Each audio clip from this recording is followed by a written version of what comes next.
everyone. I, of course, am Christine Gritman, and this is Let's Talk About Brand. Whoop.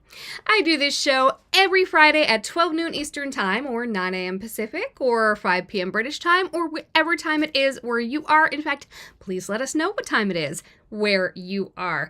Now, I'll confess, I've had a crazy busy month, so this is once again pre-recorded. Sorry, guys. Next week, I'm actually live on location in Wichita, Kansas. And Wichita, Kansas also happens to be where this week's guest is right now. Today we have the wonderful Jen Cole. So Jen Cole works for the Greteman Group, but she has worked for all sorts of different brands over the years, a lot of community and engagement and all of that stuff. So she's the perfect person to talk about this week's topic, which is engaging as a brand.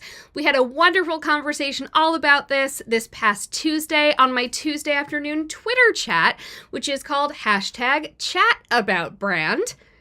Big mystery, right? So we chatted about engaging as a brand, the things that you need to bear in mind, when a brand should or shouldn't engage, all that stuff. And Jen is certainly well-versed in all of that. So we're going to bring her on without any further ado and talk to her all about it. Hey, Jen Cole! Oh, hi, Christine Gritman. Hey!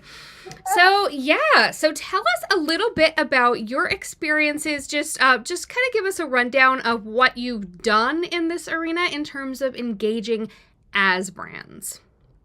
All right, sure. It starts about a decade ago when I was trying to promote my own Zumba class and my Zumba fundraising events. And so I created a Facebook page, and the rest is basically history. But I did notice, since I started it representing myself, the page was called Zumba with Jen. I felt compelled because of the way that I am naturally out in any social arena to make sure that I'm in there, like engaging with people, having the conversations, and when people have questions, being available to ask. And I grew to love it so much, just being on social media, but being on social media as kind of an established entity really felt good. And I was like, well, brands were just starting to get onto social media, and Facebook pages were kind of a new thing back then at this point. It's hard to remember just how recent that stuff was, right? I mean, brands, right? If Facebook was literally just for people until what, like 2014, 15? Oh, I don't know, because back then I was doing this as a brand like back in at least 2012. Okay, so yeah, my it's dates been a are a minute. little off, but still, like, isn't it crazy to imagine, like, there was social before marketers crashed the party? I know, it's so wild, but I think the cool thing about that is we all got a field, especially social media professionals, which, by the way, was not quite a thing back then either, which is kind of wild. But we were so used to already engaging in authentic, interactions online on Facebook, and then of course on Twitter, because that's where the conversation just goes at rapid speed. And if you're not part of it, then I feel like you're missing out. So, I later started working at an ad agency, and I was probably the first person in Wichita to be doing social media at an ad agency and building community around the brands that I was representing. How did that happen, by the way? So as you mentioned, that wasn't really a widespread thing. Did they go searching for it and you answered the call, or did they know you and you sort of worked your way into that? It's kind of a funny thing that I don't feel like happens to anybody. I had worked at the Wichita Eagle in digital advertising, and they had because I was doing my Zumba with Jen page, they'd handed off a couple of social media channels to me because I already knew how to do it. So for the Wichita Eagle, I was doing a couple of things.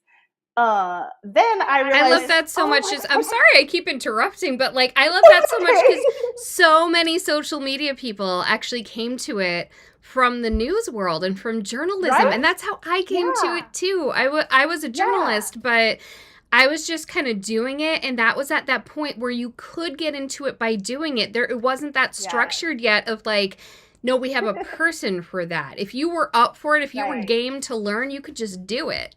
They were like, here you go, you do this, thank you. You're willing to do the Twitter? Here, it's yours. Oh yeah, no joke. Well, I realized in that role, in that fun little thing that I got to do for the Wichita Eagle, that I really liked doing just social media. I was a terrible digital ad salesperson, but I was really great at social media and having conversations online. And so what I did was I saw this internship, this remote internship listed out of Kansas City, and I applied, I got it. I did the internship for 3 months and I learned so much. I cannot believe the amount that I learned in 3 months.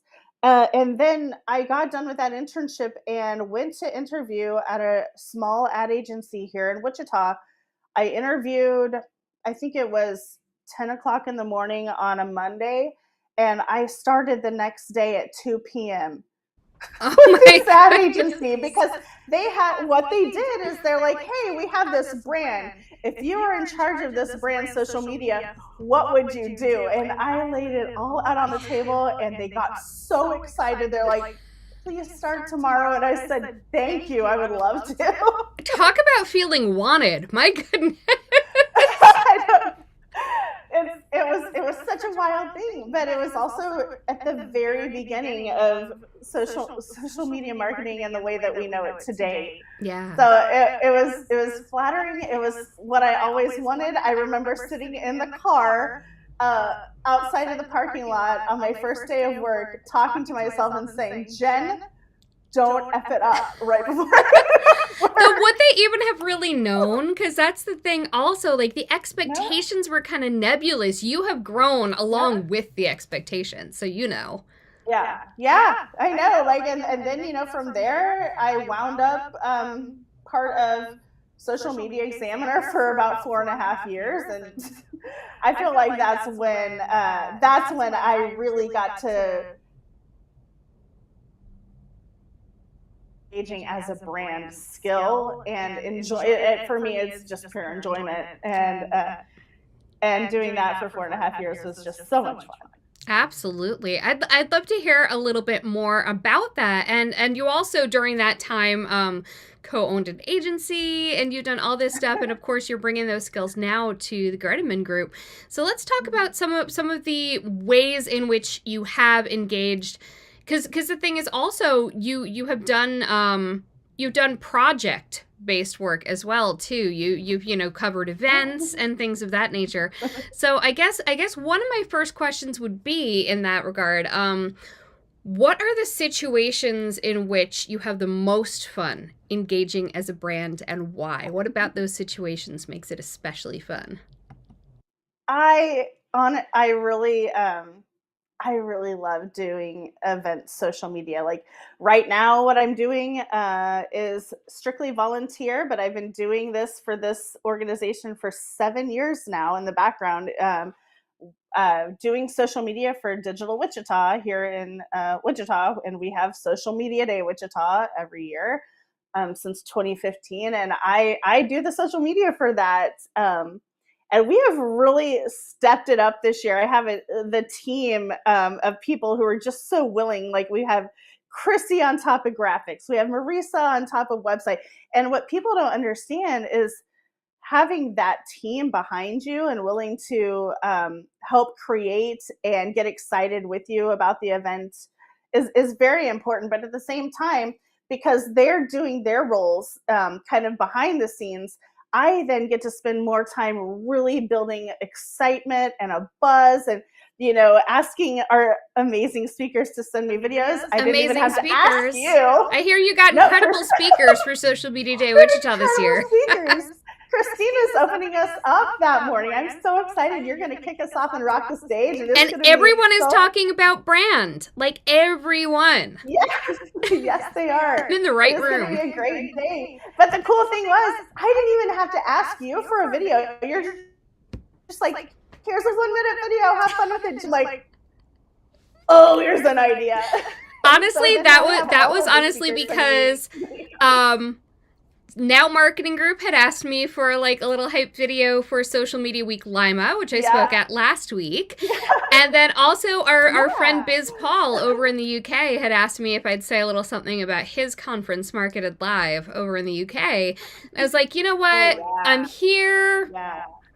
Let's hype Wichita to wine. I like getting all my hype done at once, like while I have makeup on and energy. Yeah. Because a lot of Yeah. times I'm just like lethargic, rolled out of bed, hanging out in my dining room. And when I'm in this studio, I'm pumped. So I'm like, let's pump it. But I'm sorry, I'm just totally going on total tangents. So you love engaging for events. And so how is I that love it. different? How is that like, what is your kind of playbook when you're engaging as a brand at an Right. event? And how does it differ from how you engage as a person at an event?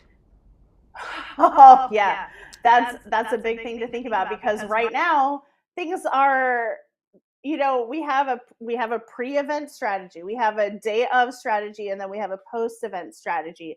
The leading up to the event is, hey, we're asking questions online about what is your favorite icebreaker when you enter a room full of strangers? What is your, what are your networking tips? What are you most looking forward to learning this year? What did you learn last time that you're still applying in your everyday workflow right now?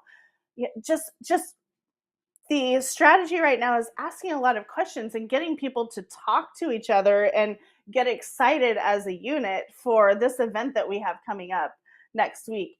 And then the day of, it's going to be a lot of Instagram stories. We're also going to be in the background kind of capturing those very short 3 to 5 second videos that we can then at the end of the event turn into this really amazing reel that basically just paints a picture for what Social Media Day Wichita truly is. And I think we'll have somebody live tweeting at the same time. There's going to be a lot of just content going out all over the place, but we have posts where, we're putting the content out there, but we're also ready to answer the tweets and keep the conversation going.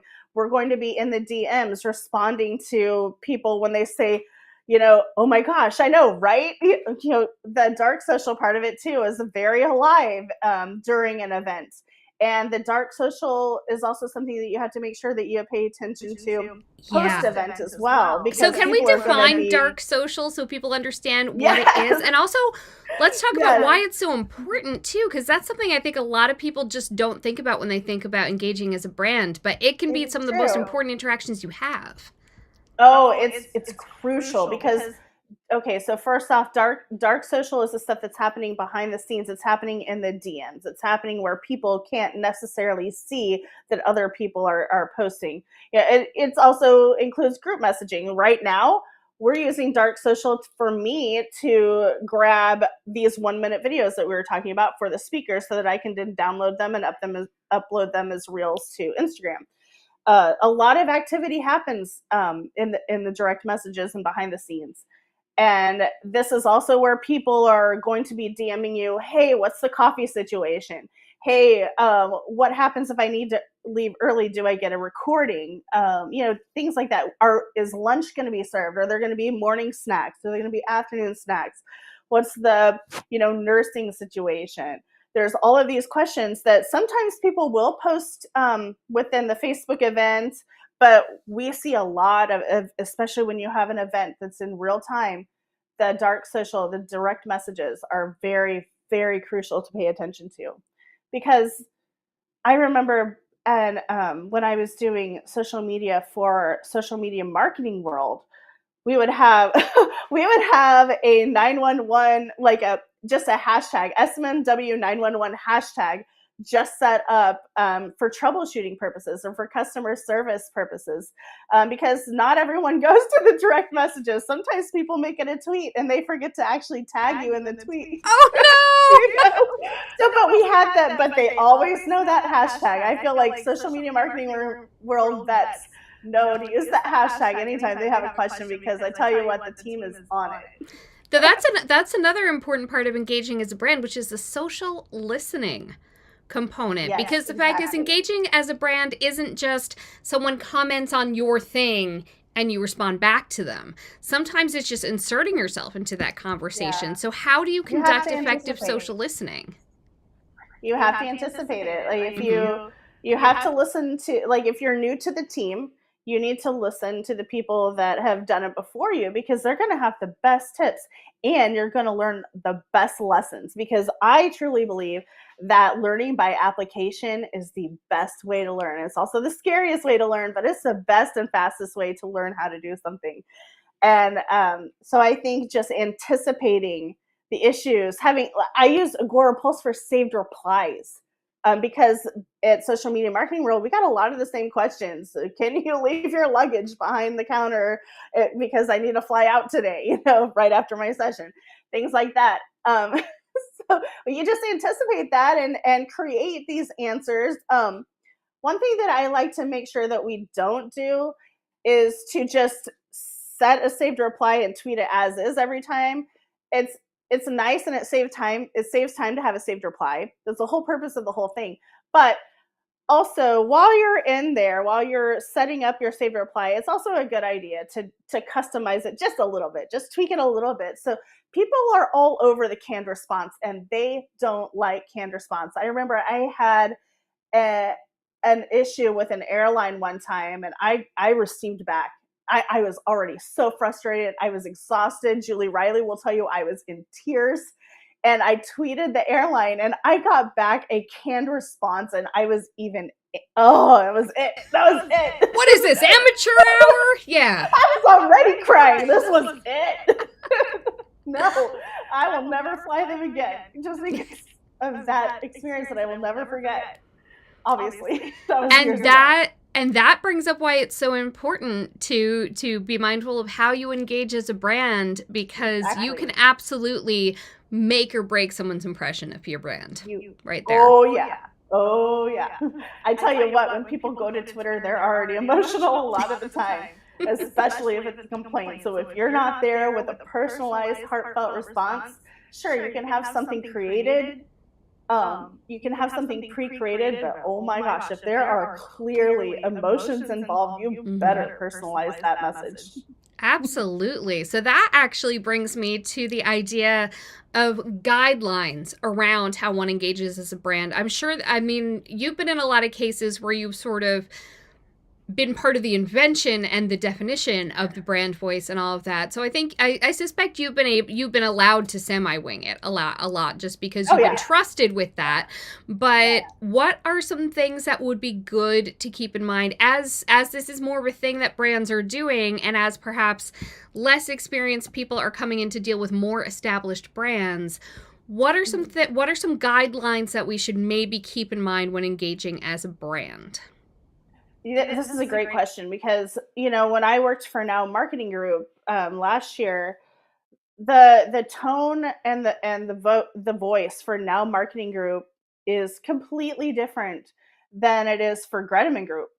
And so while I was, oh my gosh, Jessica at Now Marketing Group, she would, when Madeline Sklar would say, "Hey, can you get in and do this Twitter chat with me?" Jessica would be like, "Go right on ahead. I've seen how you tweet. I know all that. You're great. This is exactly why I hired you." I'm like, "Okay, awesome. Let's go." With Greteman Group, it's a completely, like, it's the same industry, but it's not. Like, we deal with a completely different client base than I did at Now Marketing Group. We are aviation focused, and so our voice has to be completely different. We need to be polished. We're put together. We still have a little bit of fun, and sometimes we're pretty sarcastic. But you have to know your brand voice. You have to know, look and feel is really, really important. We have deliberate ways that we just touch up a simple photo. We have timeliness, which Now Marketing Group also has. There's just a lot of different things that you need to make sure you understand before you wing it. Absolutely. Because winging it, you could absolutely crash and burn. Like, not good. Yeah. It was really cool at Social Media Examiner when I developed the SME chat, because I was the voice. And so literally, because I put -Jen behind everything, they just like, Yes. "Jen, you be Jen. Take it over and be Jen." it was cool. I got to be myself, but as social media examiner. So that was a really fun role in that I could just be, I know this and I love you guys and I love people and let's do this thing. We've had conversations about that as Social Media Pulse because it's three of us running the account. Three of us who have like other main jobs, but then like we're also kind of helping run the social media accounts for it. Yeah. And so we talked about that. We're like, do we want to sign them? Do we want to sign that it's Christine or it's Deb or it's Yeah. Ruth? Or do we want to not? And we went with not just because we're still building the brand and we have kind of a mascot guy and we're like maybe we'll be space friends. I don't know. But it's interesting. You've seen me do this where I'll someone will say something about me and then Social Media Pulse, not me, so Deb or Ruth will hop on and be like, isn't Christine awesome? And I'll have to be like, that wasn't me. Yeah, exactly. But meanwhile, I've taken lately to participating in Twitter chats, including my own chat about brand, including Madeline Sklar's Twitter Smarter, including a few other chats, as both Christine and as Social Media Pulse separately at the same time and coming up with different answers, all about brand voice there. So let's talk a little bit about that. Like when you are kind of going at something, when you're participating in engagement as the brand, and it's not brand signed Jen, like straight up just as the brand, how do you sort of put yourself in the mindset of a given brand instead of as yourself? Or do you just kind of do it as yourself if you're aligned enough with the brand? Like what's your mindset going into that? What I find super helpful for me is to go back and review the last several posts. That gets me back in the headset. I also have this new client that I'm really excited about because it's a local brand, and I love working on local brands. I love the big brands. I do. It's so much fun. But this is a local place here in Wichita. And when we went out to do kind of our kickoff meeting last week, she sent me back with a couple of just thick, amazing books that were an example of what she visualizes her brand voice kind of being. And so it's fun to have those at my desk when I'm writing for her. I'll be writing for her this afternoon, and I'm just it's therapeutic to me. It's just so like it's farm to table, and we respect the goats, and like it's just so. I respect the goats. I I want to come love the see goats. these I people in respect the goats. Wichita. Yeah, I should take you up there. That would be really fun. We need to do this while You we're should here. come up with a separate brand voice for the goats. Oh, now that would be so much fun. Maybe further down the road she'll let me do that. I wouldn't be surprised. Oh geez, I just love it. But it's like one of those things where I just immerse myself in past literature or literature that I know that the brand wants to emulate, and that's how I get into writing and engaging as that brand. You're a brand sponge. You soak yourself in the brand and then you ooze it out. But I realized that about myself when I'm in different social situations, whether it be as a baseball mom or as Jen Cole or as as a new person I don't know, a stranger in the room. I'm a chameleon, it seems like sometimes. And so I think that that's come in really handy when it comes to being able to effectively engage as a brand and all these different kinds of brands. Oh, absolutely. So another question that I have about engaging as a brand is, so you mentioned, content, putting out content, and also, Twitter chats, which are a fantastic way to attract people to come engage with the brand. Now, aside from social listening, where you're actively like looking for the hashtag or looking for your brand name for mentions, how do you strategize and choose how to go out there and engage elsewhere in spaces where you're not already part of the conversation, or do you? Like, how do you strategize that? That's something that I'm trying to figure out how to do more, because I know at Gretman Group we're wanting to really work on our Twitter account, and we're wanting to join more conversations. And that's something that, as a person that is new, I mean, semi-new to the aviation industry. I was married to a pilot for 11 years. So, but it's different when you're doing this professionally. And man, if I would have listened more to that jargon, it would have taught me a lot of good these days. I mean, there's a lot that I did pick up and I understood, and I didn't realize until I started working in the aviation industry. I was like, oh, I know what that is. What? I know that word. Yeah, it's been really fun for me. But going into places that we aren't normally is kind of like one of those things where stepping into a room of strangers where you need to sit there, you need to feel it out, you read the room, and then you come in and start engaging little by little, and then hopefully more than more. It's always in any relationship situation, it's a getting to know you kind of thing. And so I feel like it's important to feel something out first, make sure it aligns with what you're trying to do as a brand, and then either go with it or just kind of back away peacefully. Yeah, but that's very smart when you're in a new space, kind of showing up and listening before kind of jutting in there.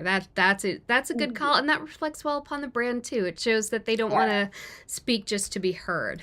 You want to be. Yeah, there's no reason to be everywhere. I mean, we tell people this as social media professionals. You don't need to be on every channel. Also, you don't need to be in every conversation. That's another thing that I want to get more into, and that actually might be our last question, which is, how do you know when to not engage? And especially in recent years, there have been so many things where brands are increasingly expected to like speak up on things, or they're told to have a seat on other things. So how do you assess whether or not it's on brand and or reflects well or poorly on your brand to be in a conversation versus sitting it out, or even when you're in a conversation, when it's time to just piece out of that one? Yeah. It's a really important thing. I think for starters, a great sign for piecing out is if things start to become too polarized or too emotional. I think as a brand, especially the brands that I represent, it's important to stay out of polarized and volatile conversations. But I feel like when it comes to knowing when to just let something go, or or to be actively posting about it. I read this really cool article because on Monday, and Monday was the day that that a lot of places were closed and observing Juneteenth. And because last year, last year was when Biden said it was a federal holiday, and so now it's something that some brands feel compelled to post about, and some brands don't necessarily. And so I think it depends on what is the purpose of your post. Are you doing it just to be a part of a trend, or do you really have like an educational piece to it, something to contribute? Do you add extra context to why you feel like this is important? I think you have to really be sensitive and make sure that this really does align, because you don't just post something to post it because everyone else does. You need to have your own angle to it. And sometimes the angle is not doing anything. Sometimes the angle is sitting back and listening. I feel like a lot of social media is listening. Something that I've certainly learned over the years is you have to do a lot of sitting back, observing, being thoughtful, and then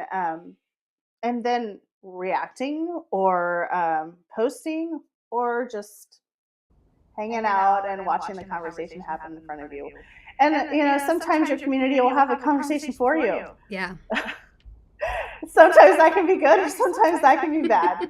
I've had a very frustrating situation with that when COVID was unfolding, and I had way different views of we were leading up to an event right as COVID was kind of becoming a thing, and the person in charge of the company didn't want to put out any content having to do with COVID, because I remember this person did not feel like it was going to actually turn into anything. And so Yeah, and meanwhile, I'm sitting here conflicted. I'm like, people are sick, people are getting sick, people are flying in from all over the world. What do for we this do? thing. People are asking. Don't you think we should have People are in something? those dark social channels being like, what's up? People were also publicly Oh, asking the dark what's up. socials were crazy. And, you know, as the person representing the brand on social, Oh, that's I was hard. embarrassed because I had nothing to say to them. Yeah, And that's rough. that put me in a really awful situation. It was very uncomfortable for me because I'm always the one that wants to help people. I want to help people. And to pretend like an issue isn't an issue as a social media manager is very difficult sometimes, but at the same time, ultimately it's up to the brand and the person in charge of the brand. So that's always such a tricky one. But yeah, it's got to go back to the brand. It's got to go back to, and that's the tricky part about brand social. You know, it can't just be you, though hopefully you have enough of an aligned value system that most of the time, you know, your gut is aligned with the brand. Exactly. Yeah. It's so fulfilling when that's the case, that's for sure. It really is. Oh my goodness. Well, Jen, as you know, I could talk to you for hours, and I get to next week. Yay. In real life. Not on live. Yes. Not on live, people. Don't worry. But in the meantime, tell us where and how people can and should find you. All right. Well, I feel like if you just find me on Twitter or Instagram, my handle is at Jen Cole, ICT, JenColeict. You'll basically understand what's going on in my life, what I'm doing, what I'm up to, and where I'm going to be. So, and I'm a direct message away. So come say hi. Slip into those dark socials, everybody. All right. Thank you so much, Jen Cole. You're fabulous. I look forward to seeing you at Social Media Day Wichita next week. I can't wait. Bye. Thank you, everyone, for joining us. As I said, I do this show every week.